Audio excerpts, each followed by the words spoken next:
al Día con Hernán Higuera.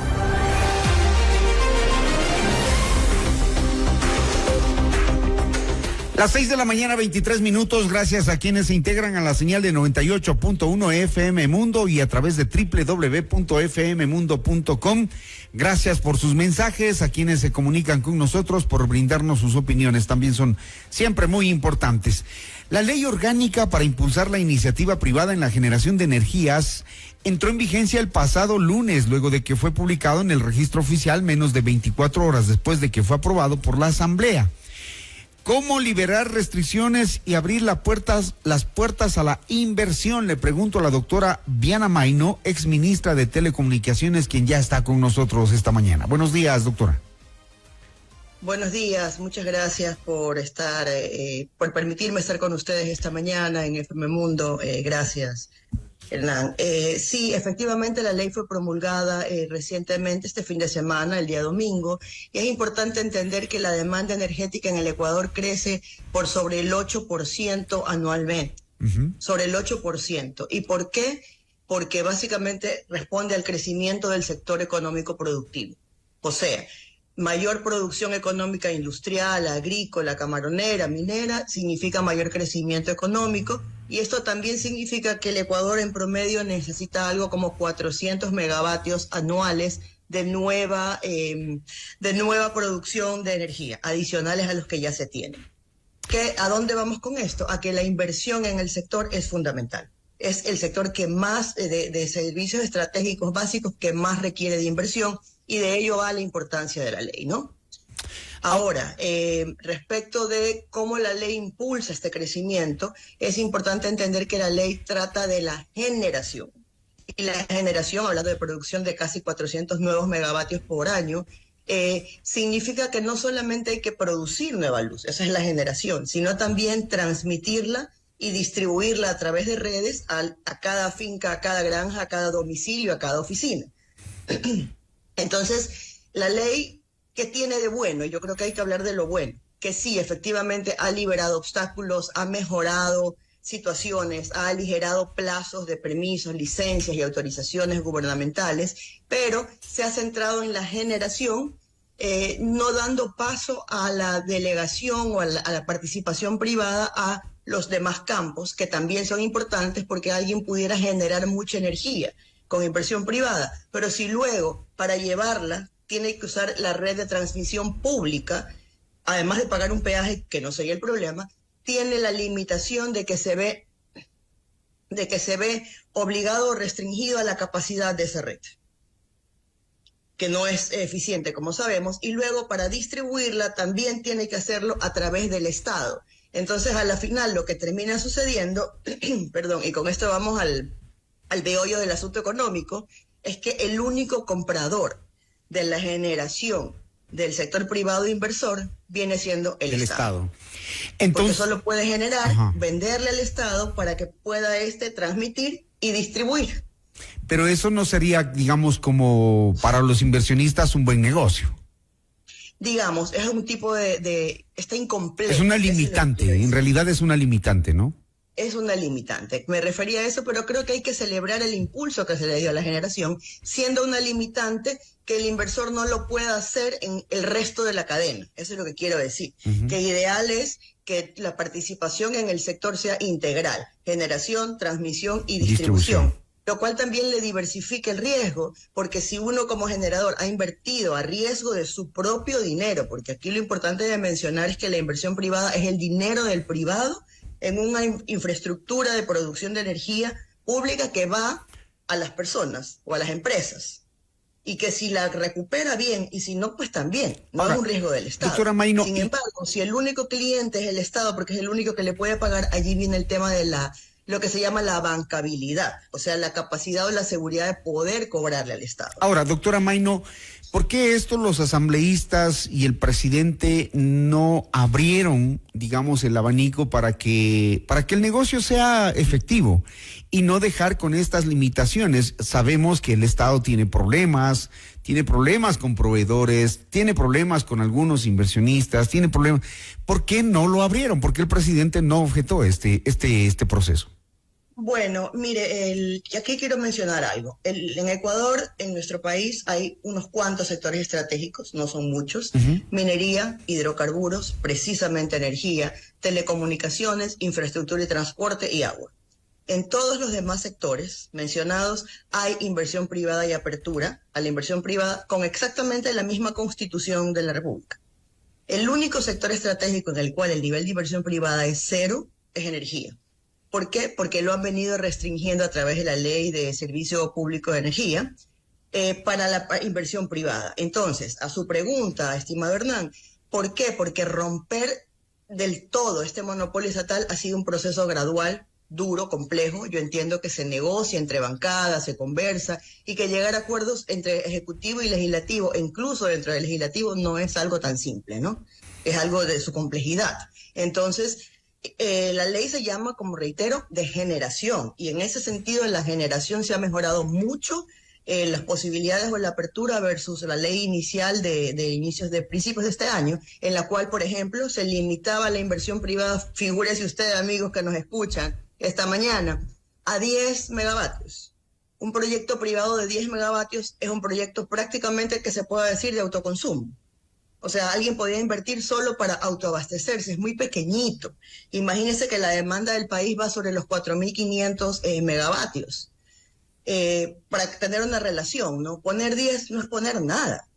Entonces, hoy lo subieron afortunadamente a 100, tanto para proyectos de energías renovables no convencionales, que son el biogás, la biomasa, el eólico, el solar. Esas son las energías renovables, pero también le sumaron el gas natural, que en nuestra legislación no existía y ahora está regulado y permitido.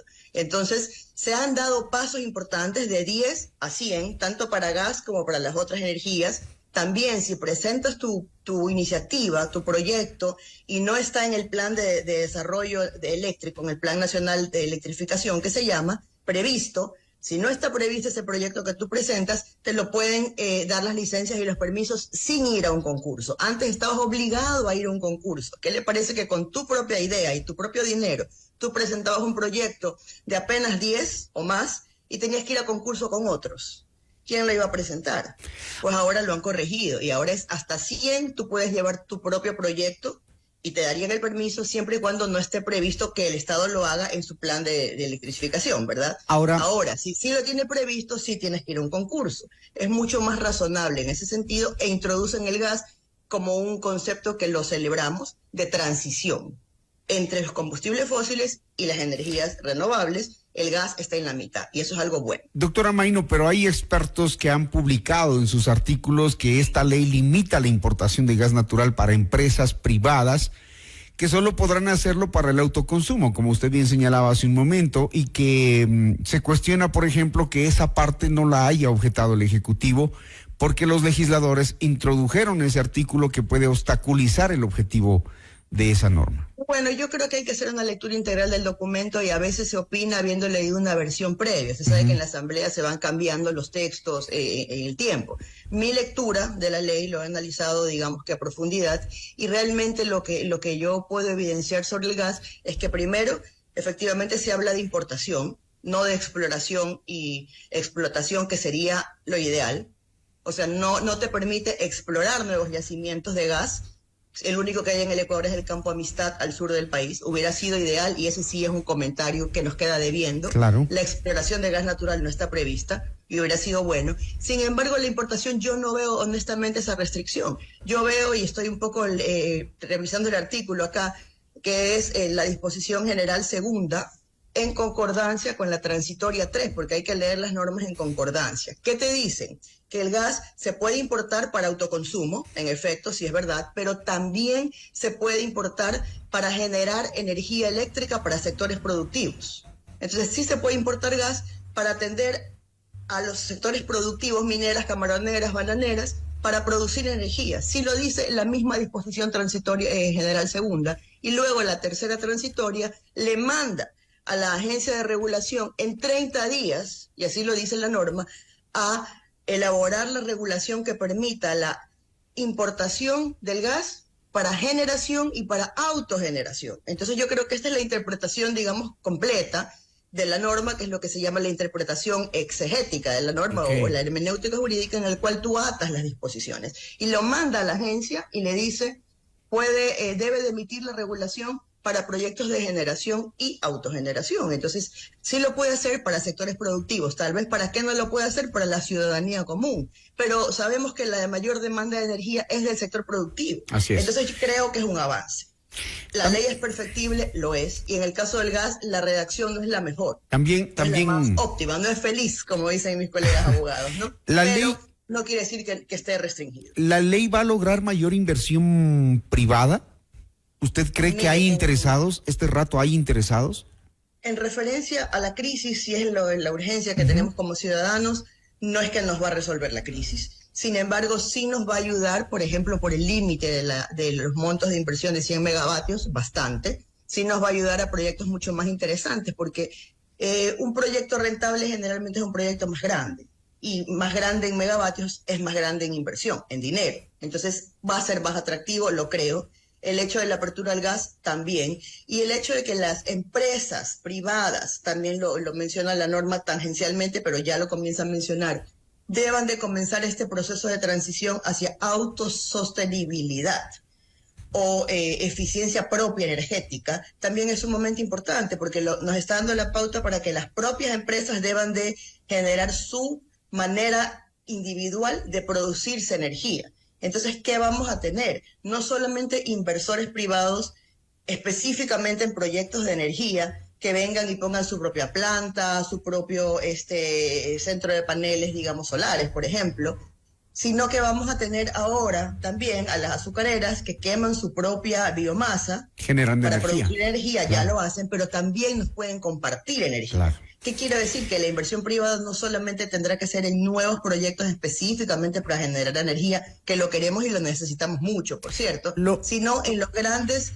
productores que se llaman en el sector, grandes consumidores también, que deban de generar energía y con ellos sus excedentes, que se llama, lo puedan subir a la red nacional. Lo importante es que, sí, tenemos una ley. En el papel está muy bien escrito, está muy bien hecho, podemos aplaudir muchos de sus artículos, pero también para que se ejecute la ley se necesita decisión, voluntad, decisión política. Por ejemplo, hay un artículo que dice que los gobiernos autónomos descentralizados pueden implementar sistemas de gestión de residuos que incluyan procesamiento de basura para la generación de energía. Quito lo está haciendo, lo acaba de implementar. Pero si miramos otros municipios, como que ni les interesa el tema de la energía. Me refiero a alcaldes, prefectos, sobre todo alcaldes, ¿no? Mire, el compromiso del tema energético, de superar y evolucionar en el tema energético, porque es un tema en constante evolución, por la situación del mundo, por el tema de la sostenibilidad ambiental y por la carencia de lluvias, por todo este cambio climático que hay en el mundo. Debemos de evolucionar. Los mandatarios deben de evolucionar. El tema de la generación de energía con basura es relativamente nuevo en el mundo, y no es tampoco algo que produce en volúmenes muy grandes de energía. Sin embargo, por supuesto, es deseable, y como usted bien dice, no hay ley que exista que se implemente sin voluntad política. Y entonces ahora, en este sentido, lo que yo quiero mencionar es que las regulaciones secundarias son fundamentales, que se emitan pronto y que sean precisas y correctas. ¿A qué me refiero? Al reglamento general, a la ley y a las normas secundarias técnicas que debe de emitir la agencia de regulación, en este caso, la agencia de regulación del sector eléctrico. Por ejemplo, ¿cómo mismo vamos a hacer lo del fideicomiso? ¿Cuál es la prelación de los pagos del fideicomiso eléctrico que las distribuidoras pueden realizar? Porque la ley les permitió, en el borrador anterior les obligaba, ahora les permite hacer fideicomisos. ¿Cómo mismo va a ser ese mecanismo de pago al privado y el fideicomiso? Si es que ¿Qué sería lo ideal? O cómo lo van a hacer, eso es lo que sigue, y eso es voluntad política también. Afortunadamente la ley les da plazos para la emisión de estas normas. Ahora tenemos que velar porque se cumplan y porque sean buenas, para que entonces la ley sea eficiente, porque generalmente las leyes son declarativas. Lo que te dicen es qué quieres o qué buscas. Los reglamentos y las normas secundarias ya son ejecutivas. Te dicen cómo hacerlo. Doctora Mayno. Como el que nos implementa, caso de la ley anterior, discúlpeme solo para acabar, la transmisión, se habla en un artículo de que se permite la concesión de la transmisión. No ha pasado nada más al respecto. Deberíamos ya decir cómo se concesiona la transmisión, para que un generador privado pueda también de una vez pedir la concesión de la transmisión, que saque su energía del centro de generación y lo lleve a otro lugar. Pero no hay norma secundaria aún. Doctora Mayno, no quiero despedirme sin pedirle un comentario sobre la inacción del Ministerio de Telecomunicaciones frente a lo que los usuarios han considerado una despreocupación por el tema de las tarifas en cuanto a telefonía celular y todos los servicios que entregan las empresas de telecomunicaciones, que han emitido un comunicado en el que, después de que la Asamblea los llama a fiscalización al Ministerio de Telecomunicaciones, la ACETEL se ha pronunciado. Ha pasado más de un mes con el tema de apagones y el servicio ineficiente. ¿Qué opina usted sobre eso? Bueno, sí, sobre ese tema quiero concluir el anterior diciendo que la colaboración público-privada es fundamental en el tema energético, que celebramos la gestión actual de la ministra Manzano en avanzar mucho en regulación que estaba pendiente hace años, actualizar tarifas, nombrar personas que tienen esa actitud proactiva, como en el caso de CENEL, por ejemplo, ante la necesidad de abrirse a los procesos en los que hay coparticipación privada, este comité asesor que se ha fundado, que se ha creado, en la cual las políticas públicas se toman en conjunto. Un poco lo que usted dice respecto al sector telecomunicaciones. Fíjese, estamos discutiendo, y usted me consulta, ¿qué opinamos de un servicio que es público, que es el de telecomunicaciones, y que por qué las empresas operadoras privadas no están en esta situación de que las personas, los usuarios, los ciudadanos, estamos en realidad pues afectados porque la energía afecta a las telecomunicaciones? Sin embargo, no tenemos esa situación en el sector eléctrico, ¿verdad? No hay un operador privado a quien reclamarle. Claro. A eso tenemos que llegar. Sí, la ciudadanía se siente disconforme. Usted sabe que la energía eléctrica es fundamental para prestar los servicios de telecomunicaciones, tanto en telefonía celular como en internet fijo, pero sacaron un comunicado ayer, también lo vi, la Asociación de Telecomunicaciones, diciendo que por decisión propia, algo similar con lo que pasó con la Asociación de Bancos, se va a hacer algún tipo de moratoria o acuerdo de pagos para planes post-pago de telefonía celular, y también un par de, digamos, beneficios más o de ayudas más, como un paquete gratis de mensajes de texto, SMS, que en efecto, en emergencia, un poco para compartirlo con la ciudadanía, es lo que mejor funciona.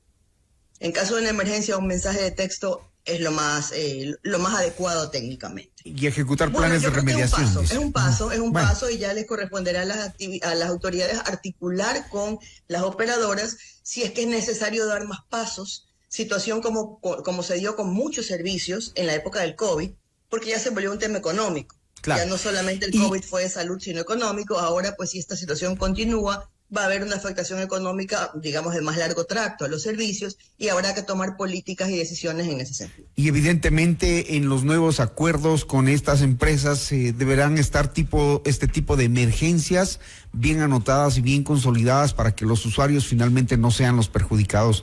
Doctora Viana Mayno, muchísimas gracias. Muy gentil. Gracias. Buenos días a todos ustedes. La exministra de Telecomunicaciones aquí en Notimundo al Día.